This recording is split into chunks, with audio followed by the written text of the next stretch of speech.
Madame, on voit qu'il y a une complémentarité au niveau des côtes d'Afrique et d'Amérique du Sud.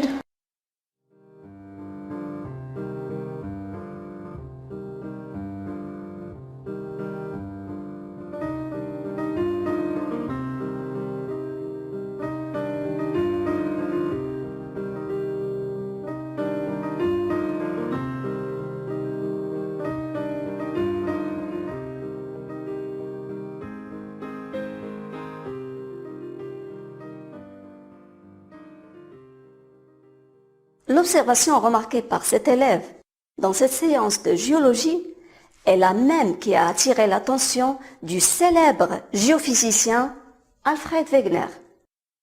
Ce dernier a observé une complémentarité au niveau des côtes d'Afrique, partie ouest, et celle d'Amérique du Sud, partie est.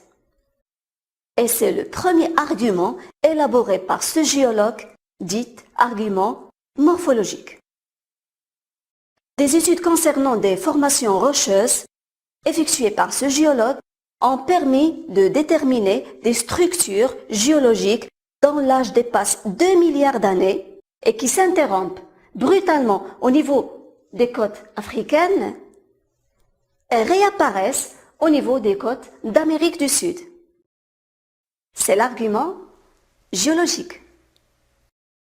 Diverses études paléontologiques ont permis de découvrir sur les continents actuels plusieurs espèces d'animaux et de plantes terrestres ayant l'âge de moins de 140 millions d'années, et c'est l'argument paléontologique.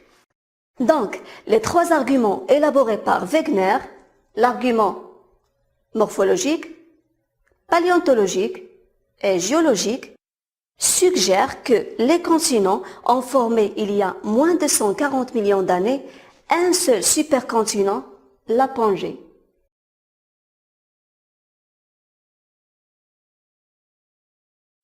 Et au fil des temps géologiques, ces continents ont dérivé jusqu'à leur position actuelle. Lorsqu'on parle de dérive des continents, c'est en réalité les plaques lithosphériques qui sont en mouvement. Qu'est-ce qu'une plaque lithosphérique? Regardez. La surface du globe terrestre est répartie en plusieurs zones actives appelées plaques lithosphériques. Les plaques lithosphériques peuvent être océano-continentales, comme la plaque africaine et la plaque eurasiatique. Ils peuvent être aussi des plaques océaniques, formées seulement d'océans, comme la plaque antarctique et la plaque Nazca. Les limites de ces plaques peuvent être des zones de divergence ou bien d'éloignement au niveau de la dorsale.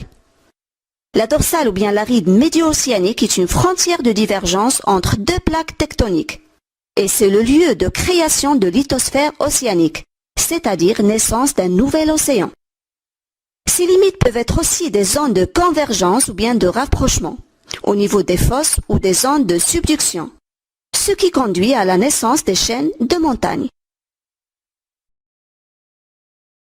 Au niveau des mines, on constate que le facteur chaleur et pression augmente par rapport à la profondeur. Donc cette température qui est très élevée est capable de donner une fusion des roches qui se situent en profondeur. Cela engendre des courants de très grande chaleur, dites les courants de convection, et qui sont responsables des mouvements des plaques qui se situent à la surface.